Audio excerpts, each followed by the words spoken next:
Eu sou o Lucas. Aqui eu te ensino como que você faz para investir e chegar nos R$ 1.000 pingando na conta todos os meses, mesmo que você esteja começando agora do absoluto zero. Hoje, especificamente, eu vou te explicar como que você constrói e quando você deve usar sua reserva de emergência e sua reserva de oportunidade. Isso porque essas duas reservas, elas não são a mesma coisa, mas elas têm um papel fundamental se você quiser de fato chegar e construir os seus dividendos pingando na conta todos os meses de forma sustentável, sem que você tenha nenhum tipo de surpresa negativa no meio do caminho. Para começar, vamos falar um pouquinho sobre reserva de emergência.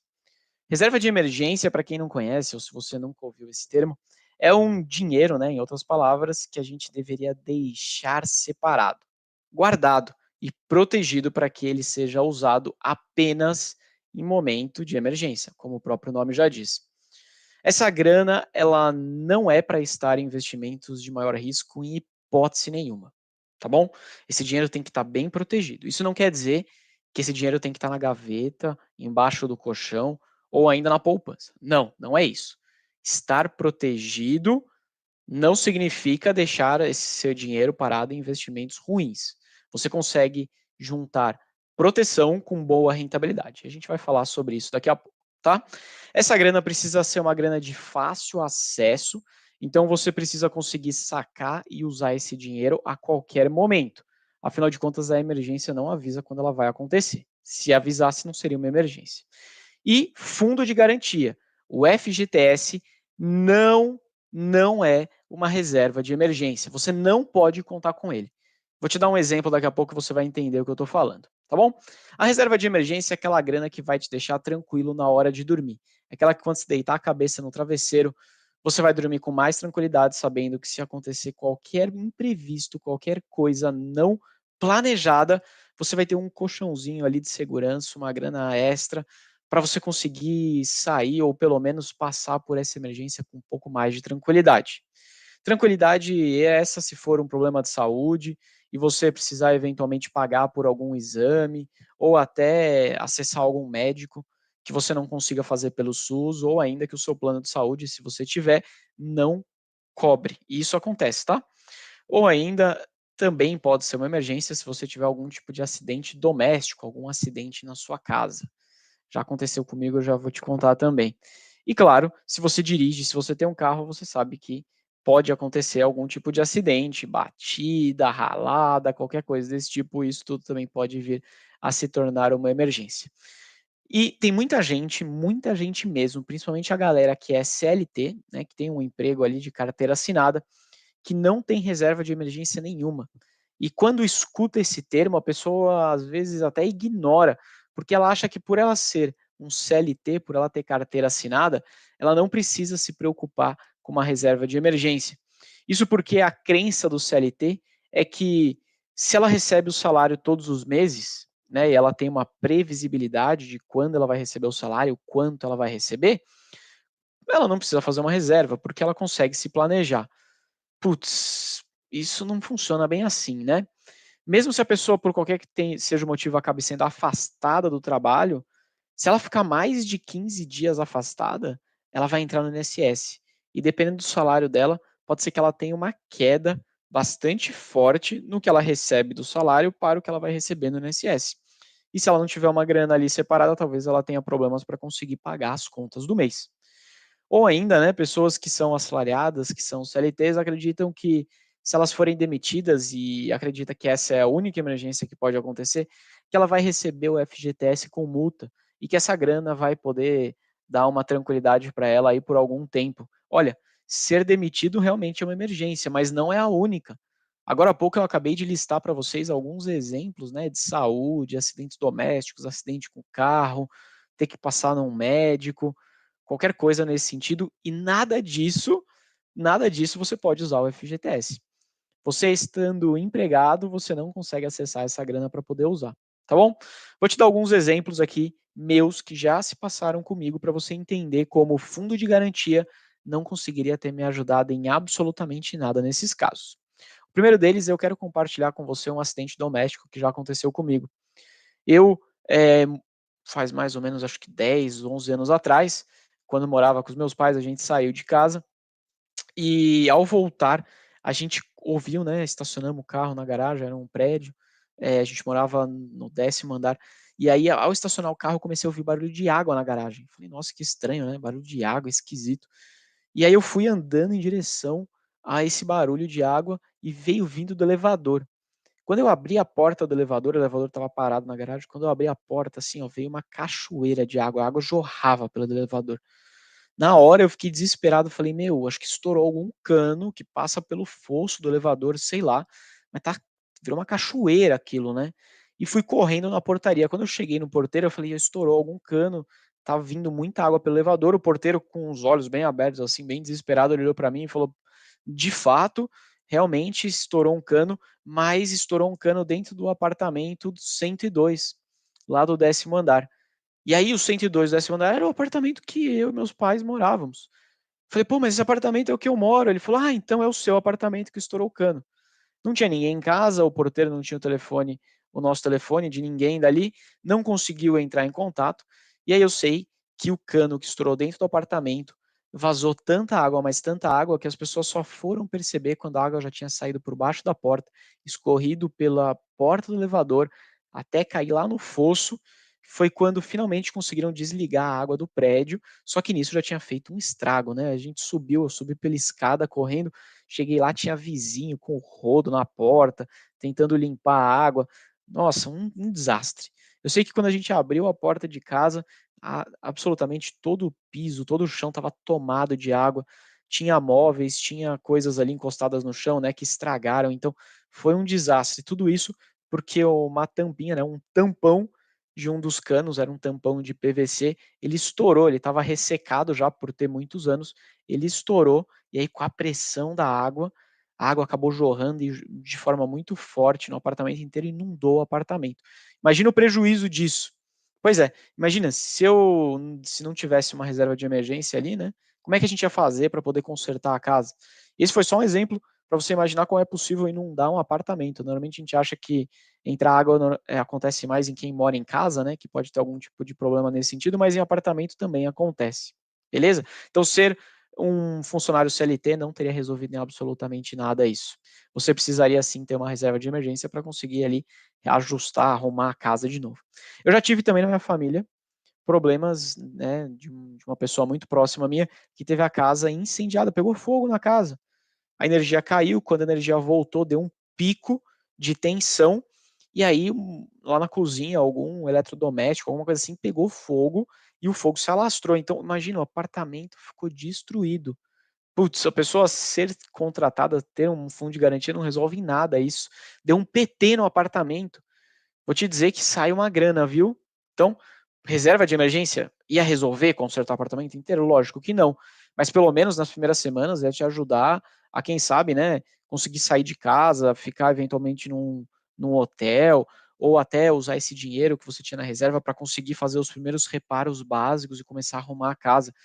Você, óbvio, não ia conseguir reformar a casa inteira, mas pelo menos naquelas primeiras semanas em que você tem um monte de coisa a fazer, né? Tem que tirar entulho, desmontar a casa, fazer uma limpeza pesada para tentar tirar o cheiro que fica de queimado. Tudo isso é emergência. E você, dependendo do fundo de garantia, não ia resolver em nada, você não ia conseguir acessar esse dinheiro. Eu também já tive que fazer exames médicos que o meu convênio não cobria. O SUS ele até oferecia esse exame, mas ele demoraria semanas para conseguir entregar o resultado. E eu precisava iniciar, né, dependendo do resultado do exame, o tratamento rápido. Então eu precisei pagar o exame por conta própria. E vou te dizer que custou uma grana. Então, se eu não tivesse uma reserva de emergência naquela hora para conseguir me dar um pouco mais de tranquilidade naquele mês, eu teria ficado com as contas bastante apertadas, ou até com as contas no vermelho. Então, esses 3 exemplos que eu te dei aqui são exemplos bem diferentes, mas que te provam que é importantíssimo você ter sua reserva de emergência, e que contar com o fundo de garantia definitivamente não vai te ajudar em nada, tá bom? Então, fica ligado, porque se você tiver afastamento no trabalho por conta de saúde, você vai cair no INSS, e se o afastamento for maior do que 15 dias, você já vai ter uma queda razoável na remuneração que você recebe. Isso pode te colocar ali com problemas para conseguir pagar e fechar suas contas do mês. Uma emergência médica, ter que fazer algum tipo de exame que ou o SUS não oferece, ou até oferece, mas pode ser que você não consiga fazer na velocidade que deveria, ou ainda se você tem um plano de saúde, nem todos os exames e nem todos os médicos são cobertos pelo plano de saúde. Se você tem um carro e você tem seguro, que é muito comum, né, as pessoas pensarem, pô, eu tenho seguro, eu não preciso me preocupar, não preciso achar que eu vou ter alguma preocupação, porque o carro tem seguro. Realmente, ter seguro é muito bom, dá uma segurança maior em caso de roubo, em caso de acidente. Mas as pessoas normalmente esquecem que elas têm franquias para serem pagas no seguro. Então, mesmo que você tenha seguro, se eventualmente você bate o carro, pô, você vai ficar alguns dias sem o carro. Ah, tem carro reserva, ótimo, beleza. Mas para fazer o conserto do carro, ou você vai ter que pagar o conserto do bolso, se não for muito caro, né? Ou seja, se não atingir o valor da franquia, ou se ficou maior do que o valor da franquia, minimamente você vai ter que pagar o valor da franquia. E o valor da franquia, dependendo do valor do carro, vai mudando, mas de verdade não é um valor tão baixo assim. Por exemplo, eu já vi franquias aí de R$ 4.000, R$ 5.000, até mais do que isso. Imagina se você tiver que acionar uma franquia no mês, R$ 5.000, você vai ter que encontrar R$ 5.000 no mês. Talvez você não consiga encontrar isso, não sobra isso no todo do seu salário, e se você não tiver uma reserva de emergência para conseguir fazer isso, você não vai conseguir consertar o seu carro. Imagina o caos que vai ser isso, a dor de cabeça que você vai ter. Então, até nisso, se você tem um carro e você tem seguro, ainda assim é importante você ter uma reserva, porque você não está 100% garantido e nem 100% coberto. A mesma coisa se você tiver algum tipo de acidente doméstico, alguma coisa que estrague a sua casa, como eu te contei agora há pouco e te dei de exemplo, tá bom? Bom, acho que eu consegui te mostrar aqui que ser CLT e ter fundo de garantia, que a grande parte das pessoas acredita que é mais do que suficiente em caso de emergência, eu consegui te provar que não é, que definitivamente não é. O fundo de garantia só resolve a sua vida se você for demitido e ainda assim por algum tempo, né? Agora, para todos os outros exemplos que a gente deu, ele não resolve. Então, como que você deve montar, como que você deve construir, como que deve ser essa reserva de emergência para te dar essa tranquilidade e você não precisar ficar preocupado com nada disso que eu te falei. Primeiro, reserva de emergência, ela deve minimamente ser suficiente para cobrir os seus gastos básicos por pelo menos 3 meses, tá bom? 3 meses. Quando eu falo gastos básicos, eu estou te falando gastos como condomínio, conta de luz, conta de água, gás, né, alimentação, ali mercado, o básico para você conseguir viver. Ah, pô, conta básica é sair para ir no restaurante? Não, isso não é conta básica, né? Sair para ir no restaurante não é básico. Você consegue fazer comida em casa pagando muito mais barato. Então, contas básicas, no mínimo 3 meses, tá bom? Idealmente, você deveria conseguir pelo menos chegar em 6 meses. Aí seria perfeito, tá? Isso para pessoas que sejam CLT. Se você for um profissional liberal, se você ganha por comissão em vendas ou faz, né, é um profissional autônomo, nesse caso a sua reserva de emergência tem que ser um pouco maior. Porque, né, em caso de afastamento, você talvez não tenha ali, né, se for um afastamento curto, você não vai ter essa segurança de continuar recebendo o seu salário. Em caso de demissão, que você receberia o fundo de garantia, no caso de um profissional autônomo, se você não puder trabalhar, dificilmente você vai ganhar alguma coisa. Então, em caso desses profissionais, é legal ter uma reserva ali de pelo menos 6 meses. E você pode, claro, ir montando essa reserva de emergência pouco a pouco todo mês. Você não precisa montar ela de uma vez e nem correndo. O que eu estou querendo dizer? Olha, vamos imaginar que sobra ali todo mês para você investir R$ 200 e você não tem reserva de emergência ainda. Ah, Lucas, mas eu quero continuar investindo, não tenho reserva, eu tenho que parar de investir? Não. Você pode fazer o seguinte: R$ 100 vai para sua reserva de emergência, R$ 100 vai para os seus investimentos. Ou ainda você pode até brincar com essa divisão. Ah, não, R$ 50 vai para investimentos, R$ 150 vai para a reserva de emergência. Você que sabe. Mas você pode fazer dessa forma, beleza? Você pode ir investindo um pouquinho todo mês e montando a sua reserva de emergência um pouquinho todo mês. Até que ela chegue no valor determinado, que você fez as suas contas aí, para cobrir pelo menos 3 meses dos seus gastos básicos. Depois disso, você pode parar de aportar dinheiro na reserva de emergência e continuar apenas investindo. Fechou? Ah, Lucas, mas eu quero ter mais tempo, eu quero ter 6 meses, 8 meses. Beleza, aí fica a seu cargo continuar colocando um pouquinho de dinheiro todo mês para deixar essa reserva de emergência ainda mais gordinha, ainda mais segura. Bom, não sei se é a sua dúvida, tá? A minha seria com certeza. Já entendi que é importante ter reserva de emergência, já entendi como eu posso montar e construir essa minha reserva do zero, mas aonde eu deixo o dinheiro para de fato ter uma reserva de emergência rentável e segura. Deixa esse dinheiro na poupança? Deixa esse dinheiro na gaveta de casa? Embaixo do colchão? Não, definitivamente nada disso. Existem opções ótimas em que você pode colocar esse dinheiro com muita segurança e também que te entregue rentabilidades bastante interessantes. A primeira delas, é a mais segura, é o investimento chamado no Tesouro Direto Selic. Esse investimento ele é bem seguro porque você está emprestando dinheiro para o governo. Por incrível que pareça, isso é seguro. Porque se o governo parar de pagar, né, as suas dívidas, que na verdade, né, são as emissões dos títulos do Tesouro Direto, as pessoas, empresas, países vão deixar de emprestar dinheiro para o governo.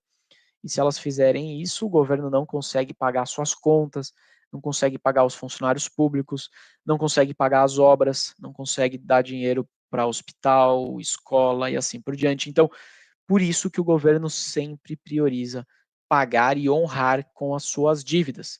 Dívidas essas que são, né, emitidas através do Tesouro Nacional e compradas, investidas por nós através do Tesouro Direto. Especificamente o Tesouro Direto Selic, ele é o Tesouro Direto para essa finalidade de investimento de baixíssimo risco e que é ótimo para reserva de emergência. Isso porque o Tesouro Direto Selic, ele te dá a opção de ter liquidez diária. Sabe o que isso quer dizer? Quer dizer que se você precisar sacar o dinheiro hoje, você consegue. É só você entrar lá na corretora, no banco e sacar o dinheiro, pedir para transferir essa grana para sua conta corrente. Em até um dia útil, esse dinheiro vai cair na sua conta e você tem liquidez. Isso é extremamente importante para finalidades de reserva de emergência. E claro, quando você investe num tesouro direto Selic, você vai ter a rentabilidade muito próxima à taxa Selic, né? Como o próprio nome já diz. O que é muito bom. É muito acima da poupança, que é onde as pessoas de verdade acabam deixando dinheiro, ou ainda é muito, mas muito melhor do que deixar o dinheiro parado dentro da gaveta. Tá bom? Se você estiver investindo em um CDB, que é você emprestando dinheiro para o banco, né? Tesouro Direto, você empresta dinheiro para o governo. Quando você compra um CDB, você está emprestando dinheiro para um banco. Se você estiver emprestando dinheiro para um banco, é importante que, além da liquidez diária, óbvio, porque isso é essencial, que renda pelo menos 100% do CDI.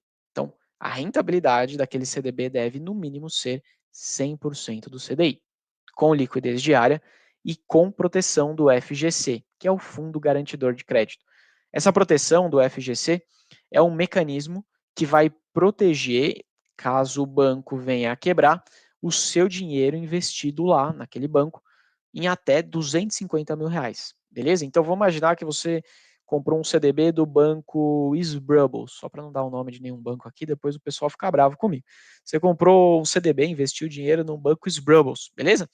Esse banco, ele quebrou e você tinha lá 100 mil reais investido. Você tinha num CDB que tem, né, a proteção do FGC e esse banco quebrou. Pelo fato de existir a proteção do Fundo Garantidor de Crédito, o FGC, esses seus 100 mil reais estão cobertos. Por quê? Porque 100 mil reais é menor do que 250 mil. Beleza?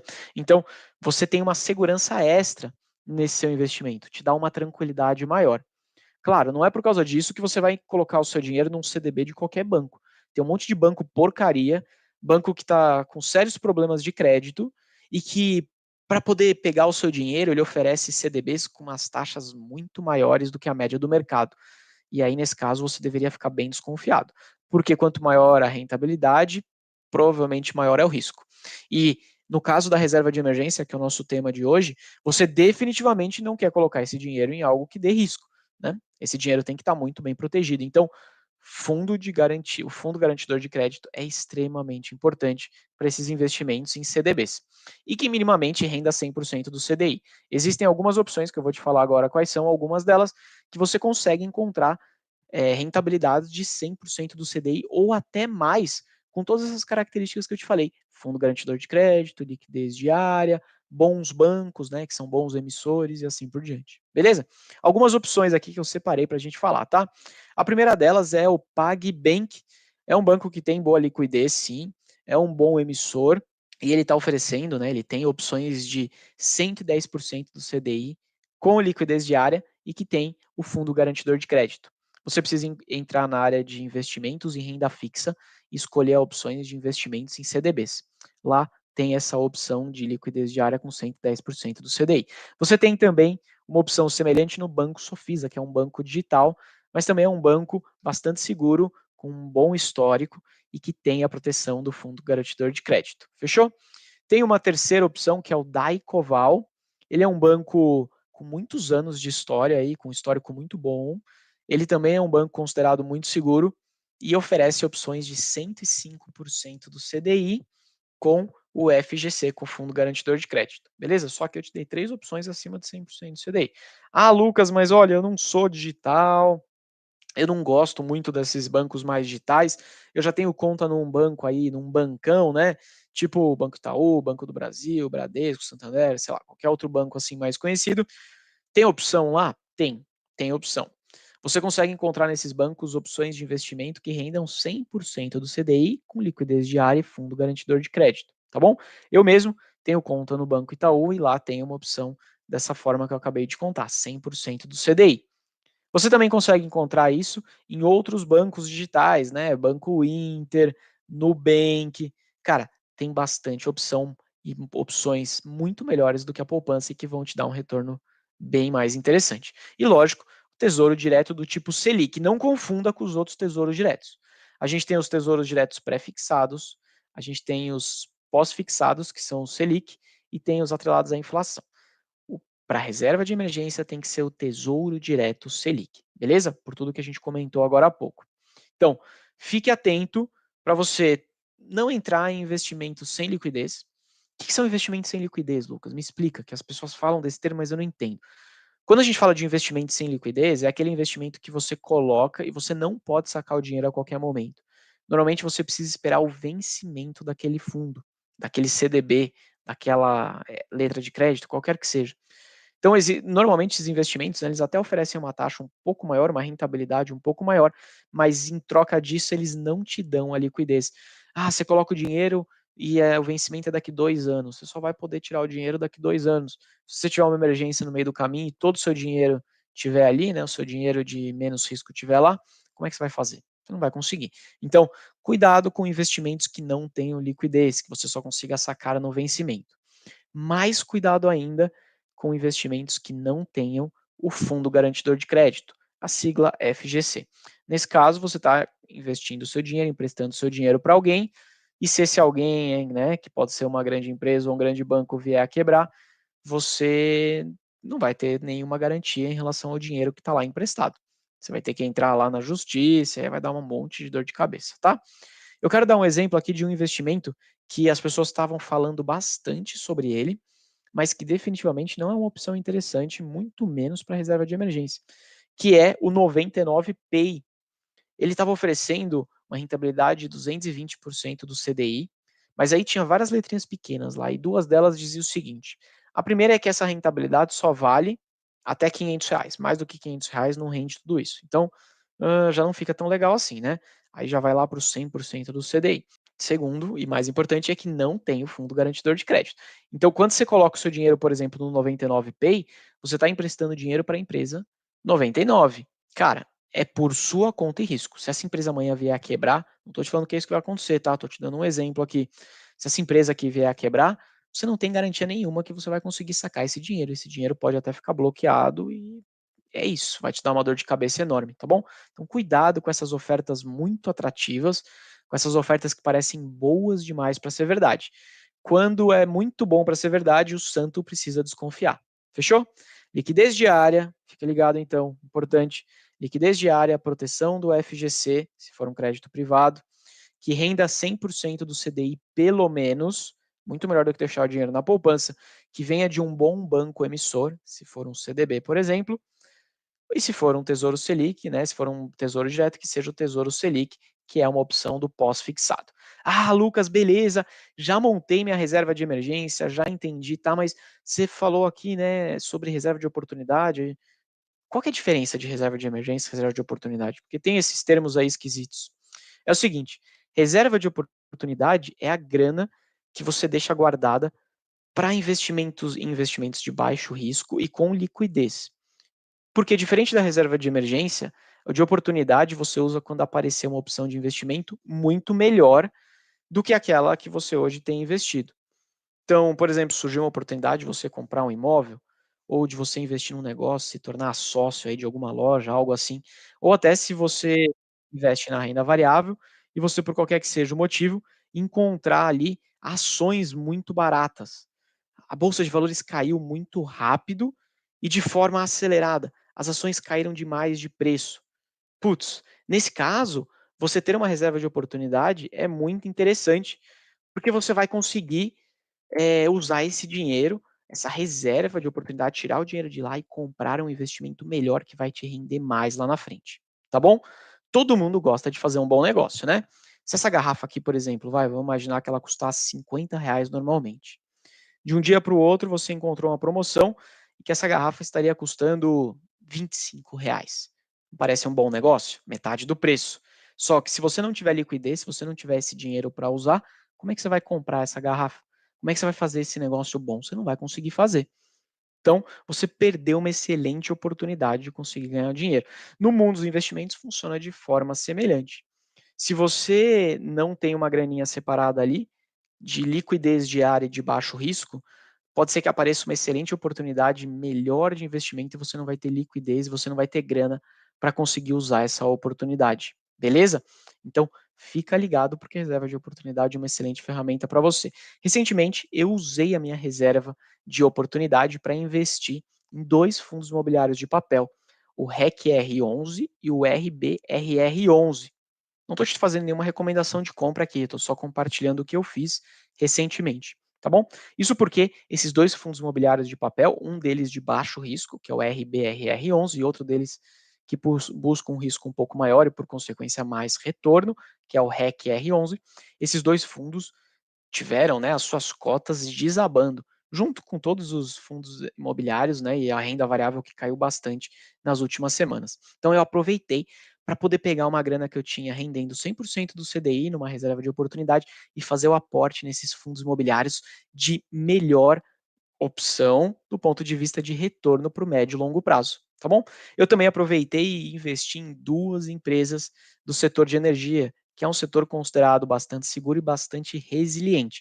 Afinal de contas, todo mundo precisa usar energia elétrica, né? Você consegue se imaginar aí vivendo no escuro? Bom, eu definitivamente não. A gente vai cada vez mais usar mais energia ao longo dos anos. Então, as duas empresas, né, que eu investi, que eu comprei as ações, que eu já tinha, mas eu comprei mais ações, foi a Auren, que é uma empresa de geração de energia limpa. Então, ela produz basicamente energia vindas de fontes hidroelétricas, solar e eólica, e também a Alupar, que é uma empresa de transmissão de energia. Então, é uma empresa que vai pegar a energia da Auren, por exemplo, né, que são as geradoras de energia, e vai trazer essa energia até os grandes centros, as grandes cidades, para que elas depois, essa energia seja distribuída para as residências. A Alupar também tem uma parte da empresa que faz, né, e gera energia através de hidrelétrica, mas o principal dela é a transmissão de energia. Então eu aproveitei a grande queda que a gente viu na bolsa de valores nas últimas semanas para comprar esses quatro ativos e eu aproveitei, né, eu tirei dinheiro da minha reserva de oportunidade e aportei nesses investimentos.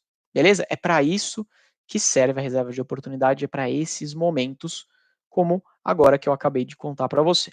Então, se você busca de fato dividendos caindo na conta todos os meses, se você busca investimentos que te deem maior retorno ao longo do tempo, é essencial que você tenha ativos geradores de renda e que você consiga fazer investimentos em ativos que ao longo do tempo vão se mostrar ganhadores e vencedores, que vão conseguir expandir seus negócios, gerar mais lucro e, por consequência, te trazer mais retorno, seja através dos dividendos ou seja através da valorização das cotas e das ações, tá bom?